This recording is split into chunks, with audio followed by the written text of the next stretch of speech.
देखिए, सबसे पहले तो अगर आप कन्हैया का भाषण या अरविंद केजरीवाल का भाषण को आप अगर देखेंगे तो उसको आप पॉलिटिकल भाषण कह सकते हैं, ठीक है। लेकिन जो कैग की रिपोर्ट है वो तो पॉलिटिकल भाषण नहीं है, वो तो सरकार की ही एक संस्था है कैग, जो कि अपनी रिपोर्ट पेश की है कि गवर्नमेंट के जो भी मतलब कार्य किए गए हैं रोड बनाने में, जो 18 करोड़ रुपए प्रति किलोमीटर जो है रोड का प्राइस होना चाहिए, उसको बढ़ा करके सरकार जो है 250 करोड़ यानी सीधे लमसम 13 गुना ज़्यादा जो है वो कर दिया गया। तो ये तो मतलब साफ नज़र आ रहा है कि ये घोटाला हुआ है इसमें, और ये कोई मतलब नेता ये चीज़ नहीं बोले हैं, ये तो उनका ही एक संस्था कैग जो है जो रिपोर्ट सरकार की देती है वही दिए है। तो इसमें तो एकदम निश्चिंत 100% घोटाला हुआ है ये नरेंद्र मोदी के सरकार के द्वारा, बीजेपी की सरकार के द्वारा। लेकिन अभी अरविंद केजरीवाल इस प्रश्न को लगातार विधानसभा में उठाते हुए नजर आ रहे हैं कि मेहुल चौकसी की बात कर लो या कोई भी मोदी की बात कर लो, इनको भगाया नहीं गया है, ये भागे नहीं भगाया गया है, ये बात माफ़ कीजिएगा, ये बात उन्होंने कही है।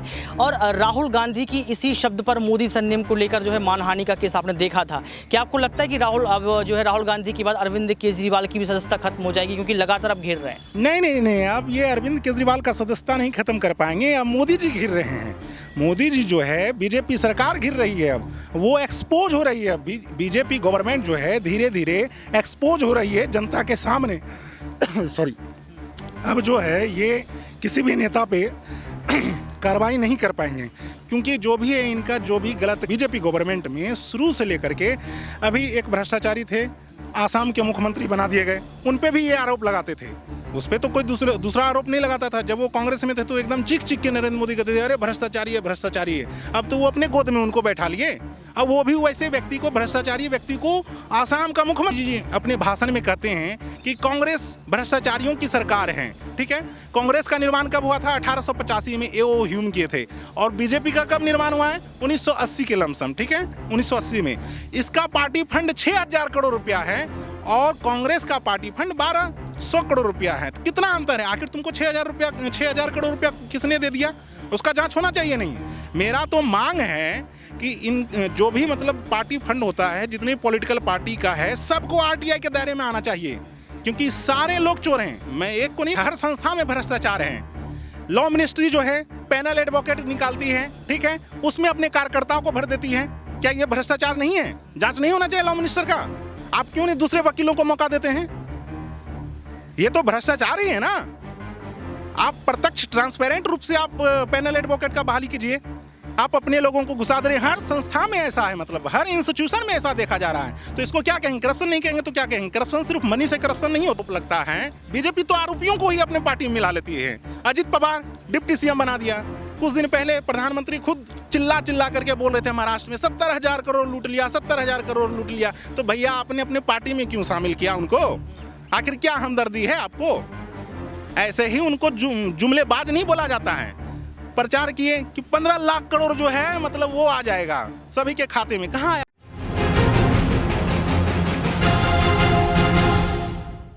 चुनाव नजदीक आते हैं और पार्टियां एक दूसरे पर आरोप और प्रत्यारोप लगाना शुरू कर देती हैं। चुनाव नज़दीक हैं, विपक्ष की पार्टियों ने भाजपा पार्टी के घोटालों को खोलना शुरू कर दिया। ये बताना शुरू कर दिया कि 9 सालों में देश के प्रधानमंत्री ने देश का क्या क्या बेच डाला।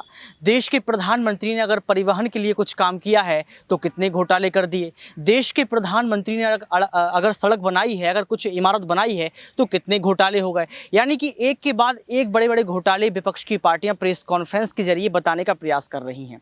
अब इसमें कितनी सच्चाई है, कितना झूठ है, ये भी आप सभी को पता है, क्योंकि सीएजी की रिपोर्ट भी आ गई है।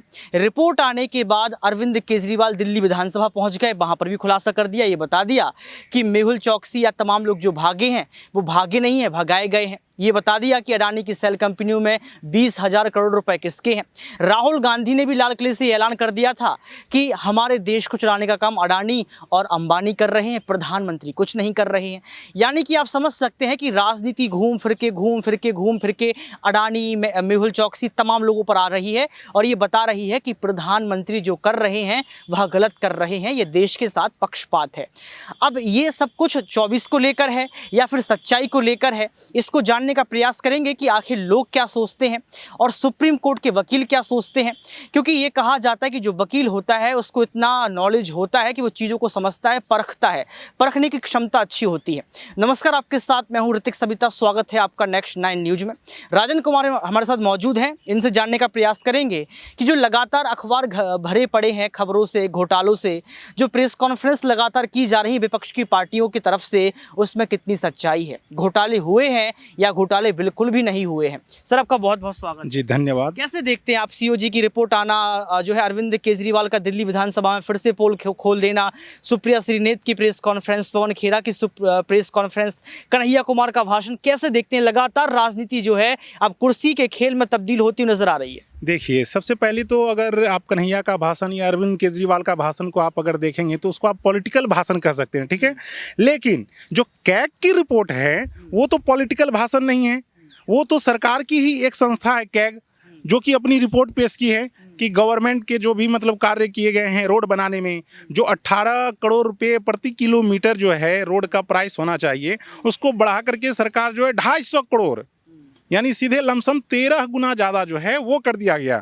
तो ये तो मतलब साफ नज़र आ रहा है कि ये घोटाला हुआ है इसमें। और ये कोई मतलब नेता ये चीज़ नहीं बोले हैं, ये तो उनका ही एक संस्था कैग जो है, जो रिपोर्ट सरकार की देती है वही दिए है। तो इसमें तो एकदम निश्चिंत 100% घोटाला हुआ है ये नरेंद्र मोदी के सरकार के द्वारा, बीजेपी की सरकार के द्वारा। लेकिन अभी अरविंद केजरीवाल इस प्रश्न को लगातार विधानसभा में उठाते हुए नजर आ रहे हैं कि मेहुल चौकसी की बात कर लो या कोई भी मोदी की बात कर लो, इनको भगाया नहीं गया है, ये भागे नहीं, भगाया गया है। ये बात माफ कीजिएगा, ये बात उन्होंने कही है। और राहुल गांधी की इसी शब्द पर मोदी संयम को लेकर जो है मानहानि का केस आपने देखा था। क्या आपको लगता है कि राहुल गांधी की बात अरविंद केजरीवाल की भी सदस्यता खत्म हो जाएगी, क्योंकि लगातार अब घिर रहे हैं? नहीं, अब ये अरविंद केजरीवाल का सदस्यता नहीं खत्म कर पाएंगे, अब मोदी जी घिर रहे हैं। मोदी जी जो है, बीजेपी सरकार घिर रही है, अब वो एक्सपोज हो रही है। बीजेपी गवर्नमेंट जो है धीरे धीरे एक्सपोज हो रही है जनता के सामने। सॉरी, अब जो है ये किसी भी नेता पे कार्रवाई नहीं कर पाएंगे, क्योंकि जो भी है इनका जो भी गलत कार्य है, भ्रष्टाचारी इनको बचाने का जो इनका बीजेपी गवर्नमेंट का तरीका है, एक तरफ किसी को बोलेंगे 70,000, इनमें देख लीजिए आप, शुरू से लेकर के बीजेपी गवर्नमेंट में शुरू से लेकर के अभी एक भ्रष्टाचारी थे, आसाम के मुख्यमंत्री बना दिए गए, उन पर भी ये आरोप लगाते थे। उस पर तो कोई दूसरा आरोप नहीं लगाता था। जब वो कांग्रेस में थे तो एकदम चीख के नरेंद्र मोदी कहते थे अरे भ्रष्टाचारी है, भ्रष्टाचारी है। अब तो वो अपने गोद में उनको बैठा लिए, अब वो भी वैसे व्यक्ति को, भ्रष्टाचारी व्यक्ति को आसाम का मुख्यमंत्री बना दिए। इसको आप क्या कहेंगे? इसको जनता क्या कहेगी? आखिर क्या मैसेज देना चाहते हैं प्रधानमंत्री? जितने भी भ्रष्टाचारी हैं आखिर भाग कैसे जाते हैं गवर्नमेंट के चंगुल से?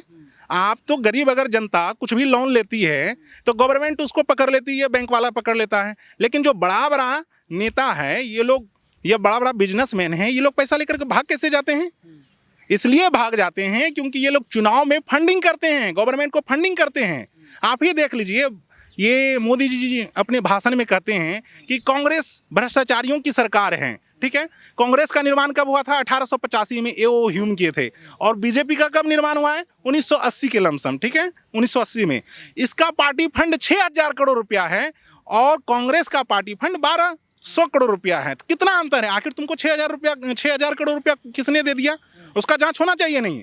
मेरा तो मांग है कि इन जो भी मतलब पार्टी फंड होता है, जितने पॉलिटिकल पार्टी का है, सबको आरटीआई के दायरे में आना चाहिए, क्योंकि सारे लोग चोर हैं। मैं एक को नहीं बोल रहा हूँ, सारे लोग करते हैं इस तरह का। तो कोई कुछ कम करता है, कोई कुछ ज़्यादा करता है। तो बीजेपी जो है एक्सेस कर रही है, तो एक्सेस करेगी तो एक तरह से गुबार जनता के अंदर जो रहता है वो तो फूटेगा ही सरकार पे। अब इनका जो है जनता का गुबार फूटने लगा। देश के प्रधानमंत्री नरेंद्र मोदी ने 15 अगस्त को ये बात बोली है कि भ्रष्टाचार कम हुआ है। बीजेपी के आने से भ्रष्टाचार कम हुआ, इसको आप नहीं मानते हैं? भ्रष्टाचार कम नहीं हुआ है, बढ़ गया है इसमें बीजेपी के गवर्नमेंट में। कैसे? हर संस्था में भ्रष्टाचार है। लॉ मिनिस्ट्री जो है पैनल एडवोकेट निकालती है, ठीक है, उसमें अपने कार्यकर्ताओं को भर देती है। क्या ये भ्रष्टाचार नहीं है? जांच नहीं होना चाहिए लॉ मिनिस्टर का? आप क्यों नहीं दूसरे वकीलों को मौका देते हैं? ये तो भ्रष्टाचार ही है ना। आप प्रत्यक्ष ट्रांसपेरेंट रूप से आप पैनल एडवोकेट का बहाली कीजिए। आप अपने लोगों को घुसा दे रहे हैं। हर संस्था में ऐसा है, मतलब हर इंस्टीट्यूशन में ऐसा देखा जा रहा है। तो इसको क्या कहेंगे? करप्शन नहीं कहेंगे तो क्या कहेंगे? करप्शन सिर्फ मनी से करप्शन नहीं होता है, हर जगह करप्शन इन्होंने फैला रखा है, संस्था में करप्शन फैला रखा है। यूनिवर्सिटी जाइए तो इसके लोग सीनेट में भरे पड़े हैं। आखिर कैसे चुन के आ जा रहे हैं इसके लोग? राज्य में देखिए तो ये गवर्नर से गलत तरीके से कार्य करवाते हैं, जिसमें मुख्यमंत्री को कार्य नहीं करने देते हैं। यही सब तो हो रहा है ना अभी। तो इसको भी तो क्या करप्शन ही कहा जाएगा ना, ये सरकार का बदमाशी कहा जाएगा, गवर्नमेंट का बदमाशी कहा जाएगा ये। तो 9 सालों में का करप्शन आपको पता है, 70 सालों में कोई करप्शन नहीं हुआ है। 70 साल में भी करप्शन हुआ, इसलिए तो जनता हटाई ना कांग्रेस को। लेकिन जो जितना बीजेपी करप्शन किया है उतना कांग्रेस भी करप्शन नहीं किया था।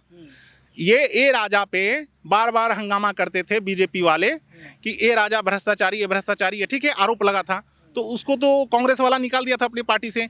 बीजेपी के नेता पे जब आरोप लगता है, बीजेपी तो आरोपियों को ही अपने पार्टी में मिला लेती है। अजित पवार डिप्टी सीएम बना दिया। कुछ दिन पहले प्रधानमंत्री खुद चिल्ला चिल्ला करके बोल रहे थे महाराष्ट्र में 70,000 करोड़ लूट लिया, 70,000 करोड़ लूट लिया। तो भैया आपने अपने पार्टी में क्यों शामिल किया उनको? आखिर क्या हमदर्दी है आपको? ऐसे ही उनको जुमलेबाज नहीं बोला जाता है। प्रचार किए कि 15 लाख करोड़ जो है मतलब वो आ जाएगा सभी के खाते में। कहाँ आया 15 लाख करोड़ रुपए? आप तो जनता से इमोशनल अटैचमेंट होकर के आप वोट लिए हैं। उस तरह का लोगों को सच्चे नेता को चुनना चाहिए, इस तरह के जुमलेबाज और झूठेदार नेता को नहीं चुनना चाहिए। ये बार बार परिवारवाद कहेंगे और अपने ही पार्टी में मतलब जो है इतने परिवारवाद इनके भरे पड़े हैं कि गिनाने लगूं तो समय खत्म हो जाएगा। पवन खेरा ने लगातार ये बात कही है कि चीन, आरएसएस और बीजेपी का कनेक्शन, ये बात कही गई है, इस पे आपको भरोसा है?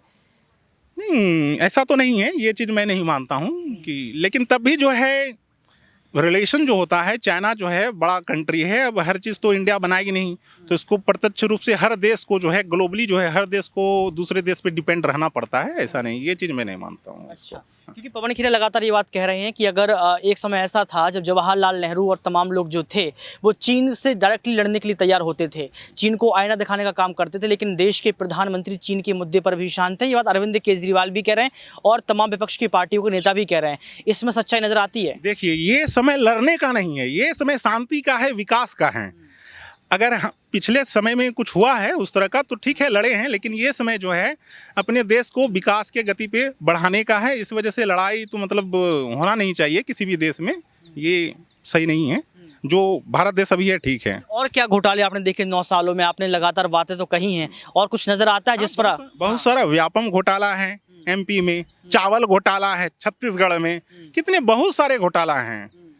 तो ये सब तो बड़ा बड़ा घोटाला है, इसका तो जांच होना चाहिए, लेकिन जांच करते कहाँ हैं? अभी इनके नेता देखिए, ये रेसलर वगैरह जो हैं, जो मैटर आया था तो हाँ ब्रिजभूषण जी का, तो इन पे ये कार्रवाई क्यों नहीं किए? जनता पे अगर कि एक भी केस रहती, छोटा भी केस रहता है तो पुलिस उठा के सीधे जेल में डाल देती है, लेकिन बड़े बड़े नेताओं पे केस रहता है तो ये नेता लोग क्या कहेंगे कि नहीं नहीं नहीं नहीं अभी तो जांच चल रही है, मैं क्रिमिनल थोड़ी हूँ। मतलब जांच चल रही तो आप क्रिमिनल नहीं होइएगा। ऐसे नेताओं पे तो कम से कम चुनाव आयोग को 20 साल तक पाबंदी लगा देना चाहिए। आप अभी देख लीजिए, भोपाल की सांसद जो है मतलब बीजेपी की है, ठाकुर जी, प्रज्ञा ठाकुर जी, वो क्या जमानत पे है, बरी तो नहीं हुई है। आप जमानत को क्या अपराधी आप नहीं मानिएगा? मतलब जिसको जमानत मिल गया वो अपराधी ही होता है ना, उसको बरी तो नहीं किया गया। आप जो क्रिमिनल है उसको आप निकाल के जमानत दिलवा करके आप लोकसभा संसद में भेज दें तो ये क्या चीज़ है? प्रधानमंत्री को नोटबंदी करने से पहले तो ये कार्य करना चाहिए। जो क्रिमिनल टाइप के नेता आ रहे हैं उसको रोकने के लिए कानून बनाना चाहिए। नोटबंदी से तो काला धन वापस आया ना सर? नोटबंदी से काला धन कहाँ से वापस आ गया? आरबीआई का रिपोर्ट है कि जितना नोट मतलब सर्कुलेशन में था उतना वापस आ गया। तो फिर ये भ्रष्टाचार कहाँ हुआ? आप हमको बताइए। ये तो आरबीआई खुद न बोली है कि जितना नोट था उतना आ ही गया वापस, तो फिर गया कहाँ? जितने भी भ्रष्टाचारी हैं वो नोट के भ्रष्टाचारी नहीं करते हैं, वो ज़मीन खरीद लेते हैं, बड़ा बड़ा अपार्टमेंट बना लेते हैं, बिजनेस में पैसा इन्वेस्ट कर देते हैं, ये करते हैं ये लोग। इसलिए अगर प्रधानमंत्री की सही मंशा रहती है तो आप एक कानून निकालिए कि बिना इंडिया गवर्नमेंट के परमिशन का कोई भी व्यक्ति देश के बाहर पैसा जमा ना कर पाए। अगर वो पैसा बाहर जमा करता है तो उसका पैसा सीज कर लिया जाएगा, इनवैलिड माना जाएगा। देखिए भ्रष्टाचार कैसे खत्म होता है। लेकिन ऐसा तो करेंगे नहीं, क्योंकि ये तो बढ़ावा देंगे भ्रष्टाचारी को। 70 साल में पहले भी तो नहीं हुआ ऐसा। 70 साल में नहीं हुआ तो अब तो चेंज होना चाहिए। हम 70 साल का रोना क्यों रोएंगे? हम तो अभी वर्तमान में जी रहे हैं ना। अब प्रधानमंत्री भी तो यही चीज का के वोट मांगे थे 2014 में, तो अब क्यों नहीं करते हैं वो कार्य? तो कैसे निर्णय कैसे मतलब कैसे आप इस चीज़ का संशोधन निकालेंगे, क्योंकि लगातार देखा जाए तो अब एक के बाद एक बड़ी पोल खुलती चली जा रही है, तो इसको ऐसे भी कहा जा रहा है कि ये देश के प्रधानमंत्री की छवि को खराब करने का प्रयास किया जा रहा है, कोई भी घोटाला नहीं है, कोई भी भ्रष्टाचार नहीं है। देखिए, प्रधानमंत्री की छवि को खराब नहीं करने का कोशिश किया जाए। प्रधानमंत्री वैसा कार्य ही कर रहे हैं कि जनता को बोलना पड़ रहा है, हम जैसे लोगों को बोलना पड़ रहा है। अगर प्रधानमंत्री के पहले जो नेता लोग हैं, सपोर्टर लोग हैं, वो क्या बोलते थे, 56 इंच का सीना, 56 इंच का सीना। आप बताइए मुझे, एक विश्वविद्यालय पटना यूनिवर्सिटी आए थे ये कुछ समय पहले, मैं भी पटना यूनिवर्सिटी का ही स्टूडेंट हूँ, तो इनसे मांग किया गया था कि सर केंद्रीय विश्वविद्यालय का दर्जा दे दीजिए, लेकिन इन्होंने केंद्रीय विश्वविद्यालय का दर्जा ही नहीं दिया पटना यूनिवर्सिटी को। तो ये क्या 56 इंच का प्रधानमंत्री होने के बावजूद आप एक विश्वविद्यालय को केंद्रीय विश्वविद्यालय का दर्जा नहीं दे पा रहे हैं, तो आपसे क्या उम्मीद किया जा सकता है कि ये पूरे भारत देश का विकास कर लीजिएगा? सबका साथ सबका विकास सबका विश्वास तो कह रहे हैं ना। कैसे सबका साथ सबका विश्वास कर रहे हैं? बिहार को विशेष राज्य का दर्जा नहीं दिए और ये कह रहे हैं बिहार में हम इतना सीट 20 सीट किस सीट पे आपको वोट देगा बिहार का जनता? क्या आपके चेहरे पे वोट देगा? क्या कार्य पे वोट दिया जाता है ना? आप तो वैसा कार्य ही नहीं कर रहे हैं कुछ भी। यानी कि घोटाले लगातार बढ़ते चले जा रहे हैं। हाँ, बढ़ते चले जा रहे हैं। इसको रोकने की भी जिम्मेदारी प्रधानमंत्री की और जनता की भी है। जनता को भी एक्सपोज करना चाहिए। जहाँ कुछ जगह जनता भी सम्मिलित हो जाती है, हाँ जल्दीबाजी में पैसा दे देती है, सर कर दीजिए, ऐसा नहीं होना चाहिए। जनता को भी सजग होना चाहिए। देखिए, तो लगातार यहाँ पर घोटालों की बात की गई, चाहे वो कैग का घोटाला हो या फिर कोई भी घोटाला हो, उसमें रिपोर्ट लगातार आ रही, कैग की रिपोर्ट सामने आई, उसमें बताया गया कि कौन कौन से घोटाले हुए हैं, और राजन जी ने बताया भी है कि अगर ये घोटाले कम होंगे, भ्रष्टाचार कम होगा तो देश के लिए फ़ायदा होगा। अब देखना ये पड़ेगा कि देश के प्रधानमंत्री इन तमाम विपक्ष की पार्टियों के नेताओं को जवाब कैसे देते हैं, क्योंकि अरविंद केजरीवाल, पवन खेरा, सुप्रिया श्रीनेत, राहुल गांधी, तमाम लोग जो है एक के बाद एक बड़े घोटालों का खुलासा प्रेस कॉन्फ्रेंस के द्वारा करते हुए नजर आ रहे हैं। आज की इस खास रिपोर्ट में बस इतना ही। देखते रहिए नेक्स्ट 9 न्यूज। कैमरामैन सुमित के साथ ऋतिक सविता।